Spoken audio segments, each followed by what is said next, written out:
Hi, my name is DEBRA and this is my baby NORI.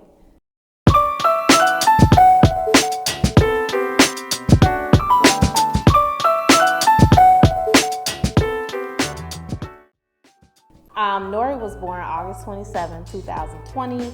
He was supposed to be due on September 4th, but we didn't quite make it to the due date. In terms of personality, he is feisty. He is the boss. He's the boss baby. He's like the rugrat from back in the day. We call him Tommy sometimes. He is very determined to do his thing and do it his way. And he is just a funny little character to have. He's a lot feistier than what I thought he was going to be. For labor and delivery, I went in for one of my close to final checkups, and she had checked my cervix. Everything was looking good. She said in our doctor's appointment that it was closed. She knew he was going to be coming soon. But towards the end of the appointment, I let her know that I thought his movement had started to decrease some. And so she got a little hesitant. She said, since you're so close to labor and delivery, and since you're already saying that fetal movement has decreased, we're gonna go ahead and take you today to make sure that there is no issues or anything arising. So she checked his heartbeat just to make sure everything was good and we didn't have to do like an emergency C-section. And of course I don't like things to be thrown on me. I'm a little controlling when it comes to just liking to know things are planned. So I got nervous because my sister was watching my older two sons at the time, and I was supposed to be just doing this doctor's appointment and coming right back. They went ahead and admitted me, and I asked the nurses, please don't start any Pitocin until my husband actually gets here and I have a support system in the room with me. So I just sat in the bed for a little while until he got there, and once he got there, things moved pretty fast. They started the Pitocin, the contractions really started kicking in. My doctor had to come in and break my water bag in order for it to really kick in, because the Pitocin had got me somewhat to that point, but she needed to actually manually break that water bag in order for labor to really kick in. And I would say after she broke that water bag, those contractions came. And I'm someone who really tries to go the natural route if I can. This will be my third time being induced. I've had to be induced for all three of my boys. So I don't really get the part of water breaks and all that kind of stuff. So the Pitocin really kicks your butt. And once those contractions kicked in after she broke the water bag, I was like screaming for the epidural, even though I was trying to hold off on getting it. And literally, I got the epidural and he came maybe an hour later at 11:11. Say, out of all three births that I've gone through, this is the first one that I've actually like boo-hoo cried. He just came out, he was so calm. He was just a little nugget, and I was just like, man, this is just crazy to do this a third time and to have this stream of emotion coming. I think part of the emotion came from I'm used to having my family in the room with me, and obviously because of COVID, you couldn't have anybody in the room with you but one person, which was my husband. So my mom couldn't be in the room with me, and she had been in the room the two times prior. My sister couldn't be in the room with me. She was upset because she wanted to be in the room. So we had to call everyone on FaceTime and let them know that he was here so they could meet him. So it was a very interesting setup this time around, because you're used to having your support system in the room, and then you're used to, family coming and visiting right after to see the baby, and that just didn't happen this time. So I will say that was extremely weird. Also, having to give birth with a mask on is weird. Getting a COVID test, that was my first time getting a COVID test when I went into labor. That was brutal. Getting that thing stuck all the way up your nose is like crazy. So it was an experience. It was definitely strange, and definitely something that if any mom went through during labor and delivery, is already hard, no matter what time of year, but during COVID, it's even harder. I mean, having to push with a mask on is crazy. But he came out in like maybe 3 or 4 pushes, and he was here. He was ready to go. He was a sleepy baby at first though, so he didn't want to feed. He didn't really want to do anything but just snooze. But I think that probably was the after effects of that epidural. Since it wasn't in my system that long and he came so quickly after that, he definitely was sleepy throughout the whole time. As far as labor and delivery, I had him vaginal, so I definitely pushed him out.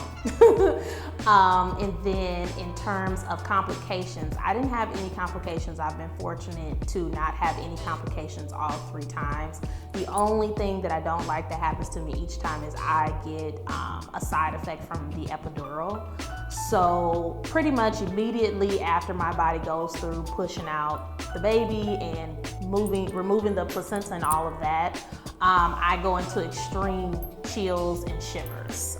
So I'm not able to really connect with my baby like most moms are right after labor and delivery. So, you know, the chest, we can do a little bit of skin to skin, but it's like I'm so cold, I have to warm up, and it normally takes like a good hour and a half to warm up after the fact. So after having him, I was literally just like shaking for a good hour until those, I guess, wore off whatever is in the medication.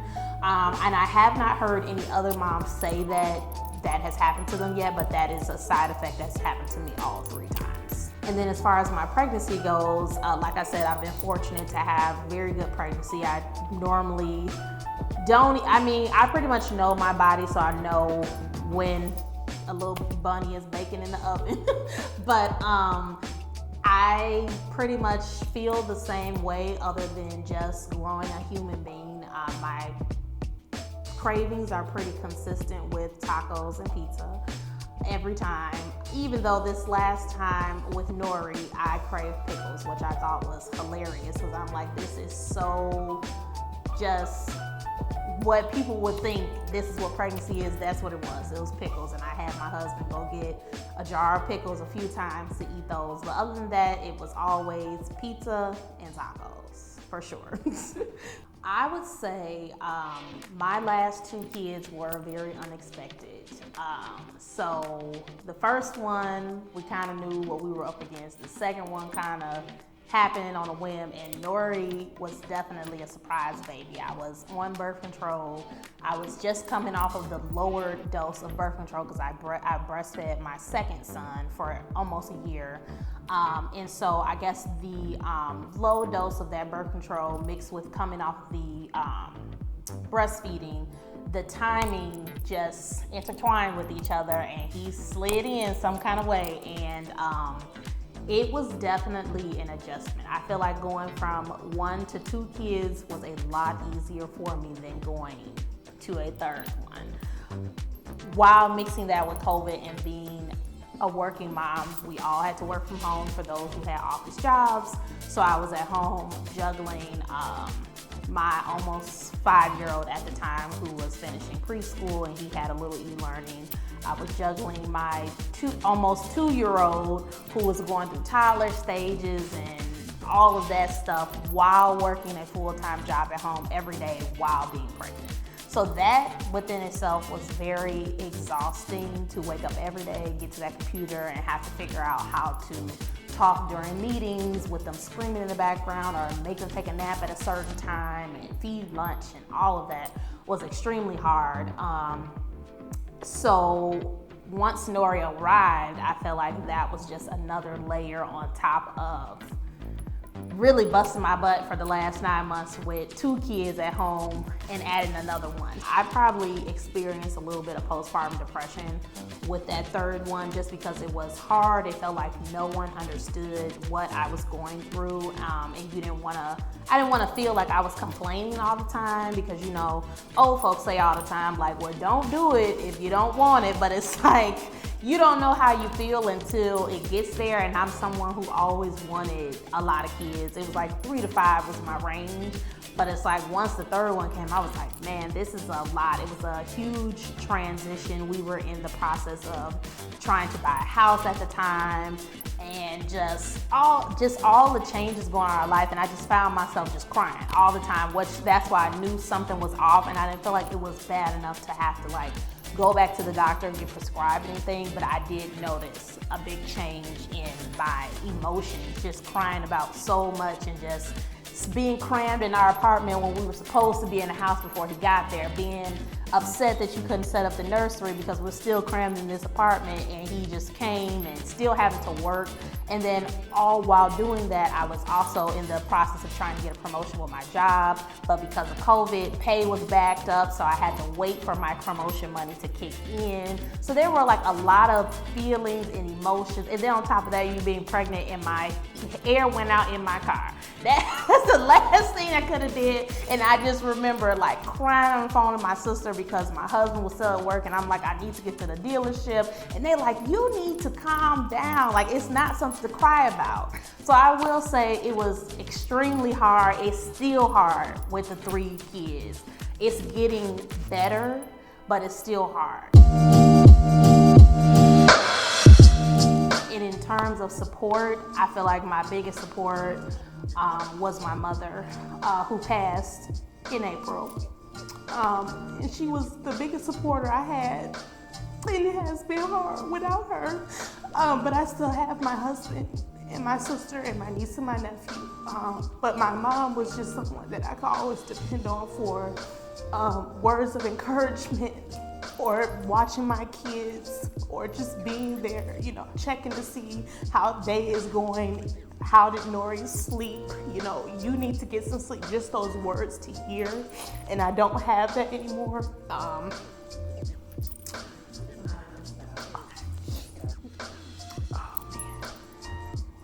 Oh, I was trying not to cry. Lord. Man.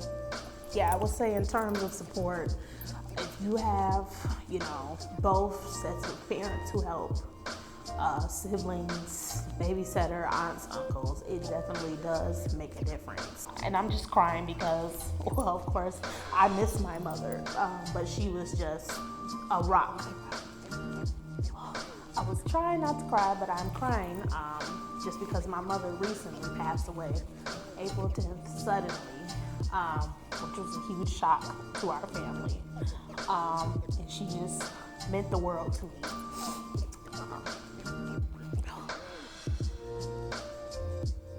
She was just my rock. She was my best friend, and she was our rock for our little family. So it has been hard, and it is an adjustment, but support is extremely necessary. You cannot do this by yourself, and don't think you can. My sister has always been another support system that we have, and my niece and nephew, who are a lot older, so I'm fortunate that they can stay at home and watch the boys now, which has been an adjustment with 2 teenagers trying to watch 3 kids sometime, but we have figured it out, and we almost have it down to a science on how to do it. And then, of course, my husband is definitely support system, and I definitely give him kudos for being a step-up stand-in father. He does not miss anything. You know, you hear sometimes moms feel like they're a single mom even in their marriage. I don't feel that way. He definitely does step in and do what he needs to do as a father, and we work as a team most of the time. Now, I'm not going to say sometimes it's not hard, or sometimes you have to pick up other things, because he is a truck driver. So, you know, in the summertime, he may work longer hours, and I like to call it a primary parent, where you might be the parent who has to do the pickups, the drop-offs, the breakfast, and then turn around and do the same thing in the evening. But when work slows down in the fall and the winter, I don't have to worry about him stepping in pre-COVID, doing the pickup and the drop-offs at daycare, or helping with dinner or a bath, which definitely helps. I don't feel like I'm doing it alone in my house. I started off very young. I was 21 when I had my first son. I'm now 28 with my third. So I would say definitely make sure that you get that support system intact. I know it's hard sometimes. Lots of factors happen. You know, you might break up before the baby gets here. You guys might break up after the baby gets here, because there are so many changes going through your body. You don't know what's going on. You're basically a different person after having your baby, let alone adding 2 or 3 to that. So it's definitely important to have a support system whether it be your parents, a sibling, a cousin, godparents that you know are going to step up and actually do it, not just a title, but somebody who's going to be there in the event that you do need a babysitter, you need someone to pick your children up, which I'm fortunate my kids do have a godparent. She's younger, she's about 3 years younger than me. We grew up like best friends, and she is their godmother. She doesn't watch them all the time. She doesn't pick them up all the time because she's young. She should enjoy her life. She doesn't have kids. However, in the event we do need her to swing by and watch them at the last second or pick them up from somewhere, she's always right there for a holiday. And that is what a godparent is supposed to be. And just, you know, even if you don't have those layers of a parent, a cousin, a sister or a brother, or a godparent, find a good babysitter that you trust to be with your kids, because you're going to need that time apart, but you're also going to need that time to work if you're working in corporate America or any type of work, whether you're an entrepreneur. You're going to need that time if you need to date your husband. That's very important, or your boyfriend, however you want to put it. You still need to make time for your relationship, so that the kids are not always the forefront and you forget about yourself.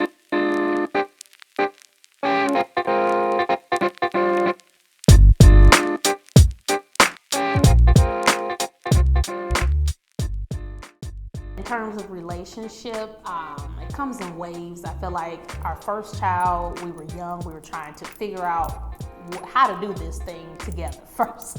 So that was the first layer of like immaturity, maturity, growing up. We had a lot of growing up to do with our first one. With our second one, we had recently gotten married. So now you're trying to figure out how to juggle a marriage and finances together that you didn't necessarily think about when you were just living together, a boyfriend and girlfriend.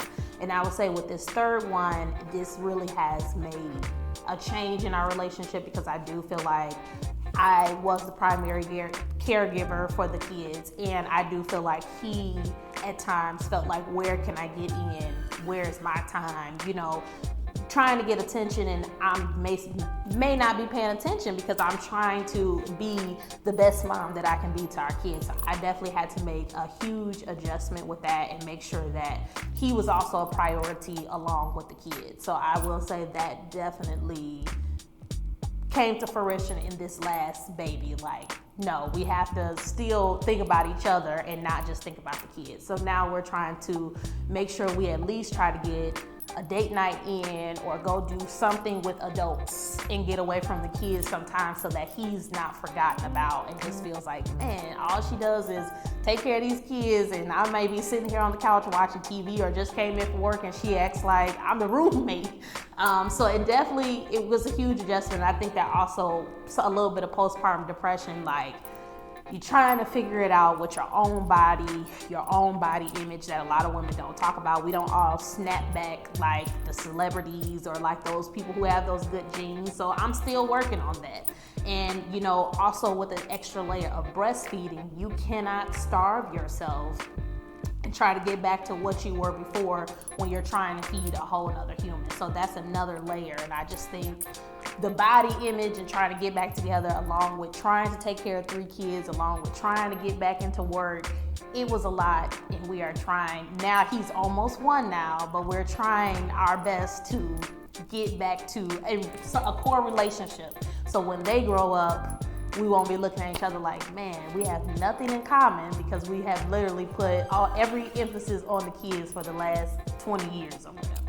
I definitely am a working mom. I work in media, and it is difficult. I would say before it was like a routine.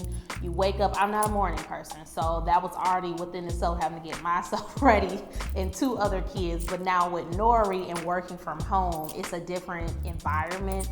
So you're working from home. My kindergartner is on e-learning, and I felt bad that I had to send my 2-year-old to daycare finally in like January, February because of COVID. But I just knew, and my mom also knew, that if all 3 of them continued to stay home with me, it probably wouldn't be a good outcome for everybody. So I ended up sending him to daycare, which he is thriving. I'm so happy I ended up doing it anyway because he needed it and I didn't want him to be behind.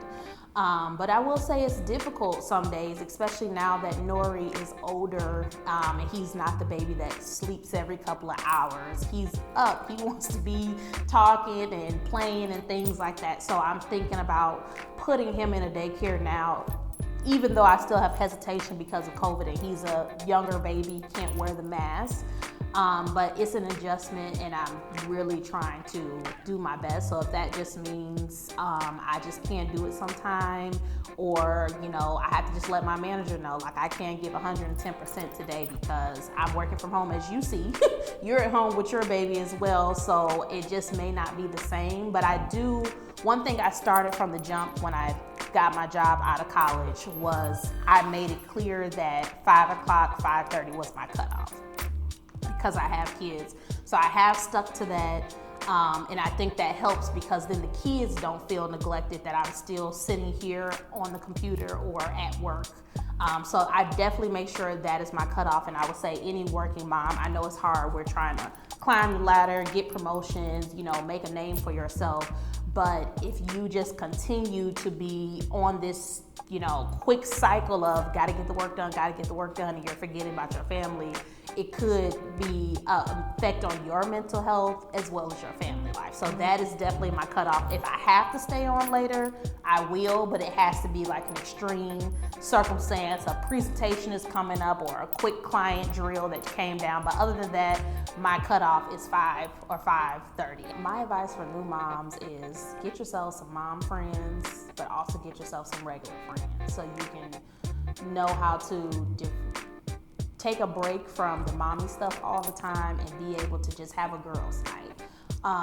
Other advice for moms is I do a lot of reading. I keep the what to expect app on my phone just so I can, hear what's new in the world with these babies. They all change. 9 months, a 9-month baby 6 years ago is a lot different from a 9-month baby today. In terms of self-care, I would have to say that's something I'm definitely working on. I have to say I'm not good at self-care at all. I just started back getting my hair done. I just started back getting my nails done and my toes done. I just started back buying clothes. So my skincare routine has fallen off. So I think self-care is important, and I know it could be hard for some to jump right back in. For me, it definitely was, but it's important so that you don't get lost in the mix of taking care of the kids and you're walking around looking like the bag lady while they're dressed real cute, hair is done or combed or cut. You need that same self-care too. And another part of self-care is making sure you get out the house, whether it's by yourself to go to the store or get your nails done or hang out with some friends or hang out with your significant other. You need that time away from kids and to separate adult life from kid life. And then finally, for self-care, just find something that really makes you happy, whether that's music, listening to a book, getting a massage, shopping. That's my vice. It's bad, but it is. So definitely those 3 things are core for me, and I'm really trying to get back to making sure I take care of myself so that I can take care of everybody else. I'm Deborah, and this is my Meet the Baby.